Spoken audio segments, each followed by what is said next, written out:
Hi everybody, I'm Ilgar Guo. Today we have a guest, Vivian Ho, a librarian from Long Island, New York.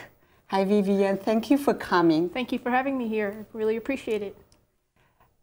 In today's book program, we are going to talk about Crazy Rich Asians by Kevin Kwan.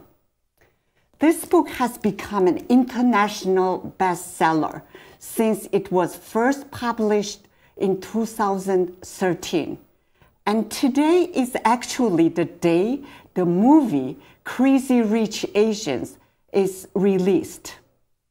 Before we start our discussion, Vivian, could you please briefly tell the audience what the book is about, in case some of them haven't yet read it? Sure.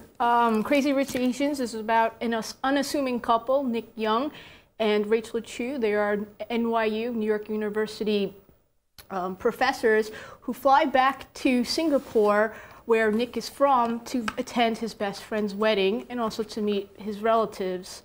Little does Rachel know that Nick happens to be from one of the wealthiest families in all of Singapore, as well as the richest family, as well as the most eligible bachelor. Once there, all this chaos assumes because of the wedding and the family drama and everything like that, and the relationship really gets tested as they go through family dynamics and the politicalness of all this rich and elite people. It's really an interesting story. Thank you very much. You read about this book. You like it a lot, yes, right? Yes, I did enjoy it. Yeah. Could you please share some of your reading experience with our audience? Basically, what is your main interest in the story? And why do you think this book has engaged a worldwide readership? Sure. I really think that there's two types of books that people really enjoy reading. Ones that they can relate because of personal experience, meaning that the storyline or the characters have something that they can personally relate to. And also there's the other extreme where there's a storyline that's so surreal that it's only that they can reach it through an imaginary or fantasy world. And in particular, this book kind of gives you a little of both worlds, meaning that there's a little bit of realistic in terms of the characters, and there's also these outrageous people and the wealth of these people that really engage the reader to read it. It's somewhat humorous and light and does touch upon some of the Asian stereotypes in that manner, but it's funny and really a light, enjoyable read overall. I think it's a light read, yes. To me, this book certainly provides a world of fantasy where the readers can experience something beyond their imagination. I agree, yes. Right. But I don't know if the non-Asian readers can relate to the main characters because of strong Chinese cultural elements deeply rooted in the characters' upbringing. So I don't know if they could get that part, like totally understand the story or the culture.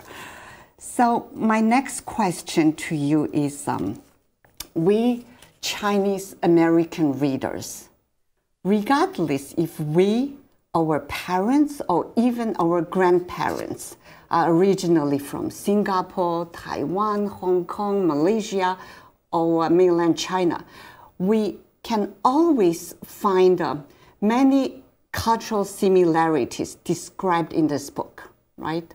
Even though the story setting is mainly in Singapore. But how do you think the Asian American readers growing up here can relate to this culture, especially when it comes to family and the wealth? Sure.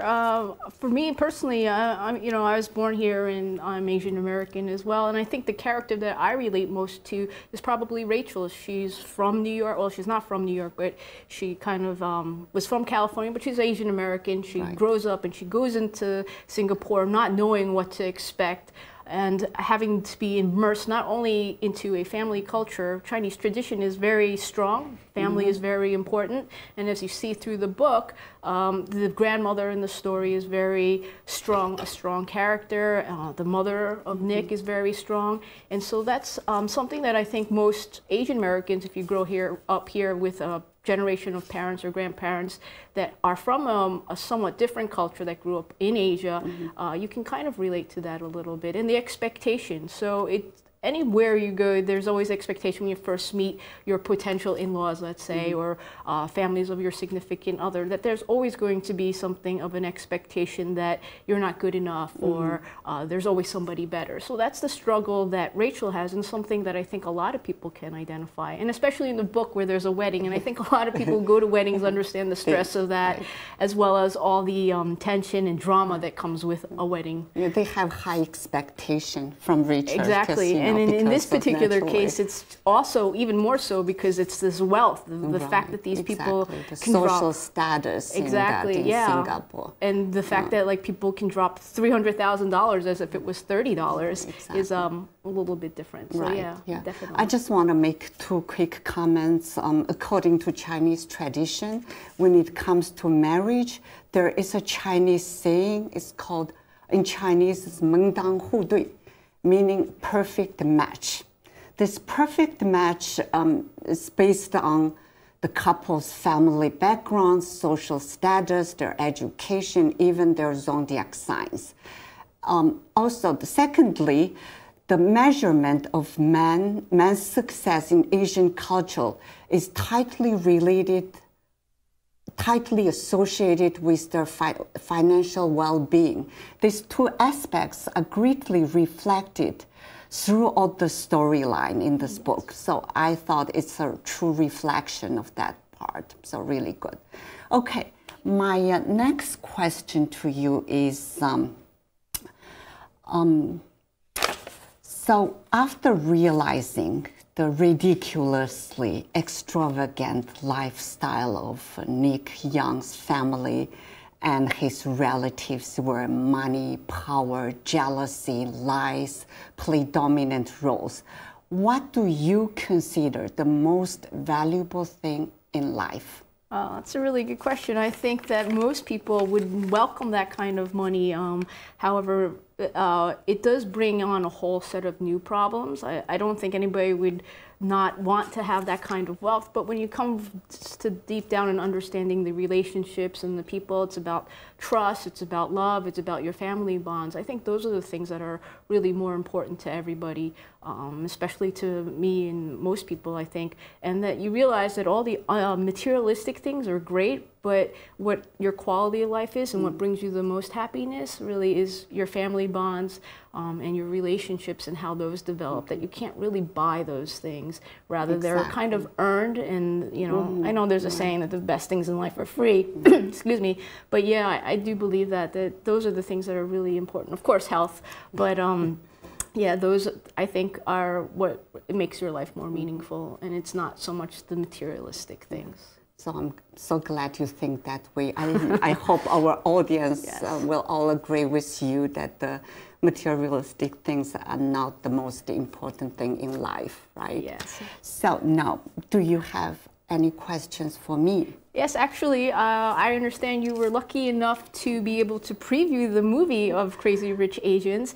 This is the cover of the movie title, movie. Yes. Right. So I was wondering, what are your thoughts of it? Did it do justice to the book? Your comments on the movie? Yes, I was lucky to see the preview showing of this movie last week. Actually, it's for this program.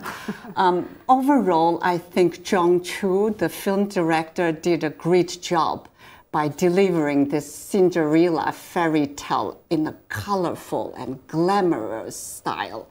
The movie tries to change the stereotype of Chinese characters from the typical kung fu or martial arts movie images to beautiful, charming, smart, and romantic, wealthy Chinese characters. It's all Asian cast, correct? Yeah. So in that way, I think the movie is successful.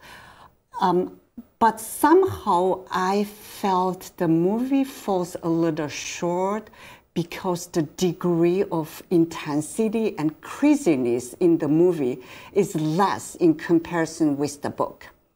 And I was also surprised to see in this typical Hollywood movie, and all the actors and actresses are Asian. Right. So I'm not used to see that. It felt like the movie was made in China or some other Asian country. But generally speaking, I did enjoy it, and I highly recommend it to everybody. So I'm sure since you like the book so much, you are so anxious of watching it, right? Yes, I am. And the good thing is that if you want to read it and you want to know more about the book, there's actually 2 additional books. It's actually a trilogy, and the other 2 are Crazy Rich China Rich Girlfriend and Rich People Problems. So hopefully they're just exciting and the buzz for them that they'll make movies for those as well. So good. That's the trilogy. Yes. Like 3 books. Correct. Yeah. Unfortunately, I only read the first one, so I'm going to read the rest too. I think we are going to wrap it up. Yes. Thank you very much for having me. I appreciate it. I'm sure there's so many other things we can discuss, and we can just keep going on and on. I think we can leave the discussion to our audience. After they read the book or watch the movie, they may have a lot to say. Yes. Right? Thank you so much again for joining me. Thank you very much for having me again. It was a pleasure.